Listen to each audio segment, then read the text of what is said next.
പുലർച്ചെ 4 മണിക്ക് ഒരു സ്വപ്നം കണ്ട് എഴുന്നേറ്റ്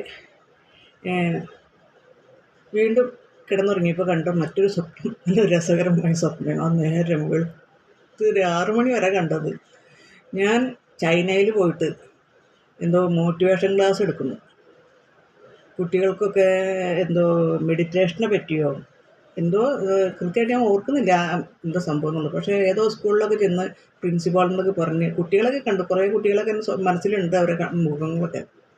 അവരോടൊക്കെ പ്രിൻസിപ്പളൊക്കെ ഇംഗ്ലീഷിൽ സംസാരിക്കുന്നു. അപ്പോൾ എനിക്ക് ഇംഗ്ലീഷ് അത്ര പോരാ. അപ്പോൾ എന്നോട് തർജ്ജമ ചെയ്യാൻ അവിടെ താമസിക്കുന്ന ഒരു മലയാളി എത്തിയിരിക്കുന്നു. അപ്പോൾ മലയാളി പറയുക, നിങ്ങൾ എന്താ ഉദ്ദേശിക്കുന്നത്, നിങ്ങൾക്ക് സ്ഥിരമായിട്ട് നിന്ന് ക്ലാസ് എടുക്കാൻ പറ്റുമോ? ഞാൻ പറഞ്ഞു, അല്ല, ഞാൻ വീഡിയോ എല്ലാം എൻ്റെ യൂട്യൂബ് ചാനലിൽ അപ്ലോഡ് ചെയ്യാം, അപ്പോൾ എല്ലാവരും സബ്സ്ക്രൈബ് ചെയ്ത് കണ്ടാൽ മതി വീഡിയോ.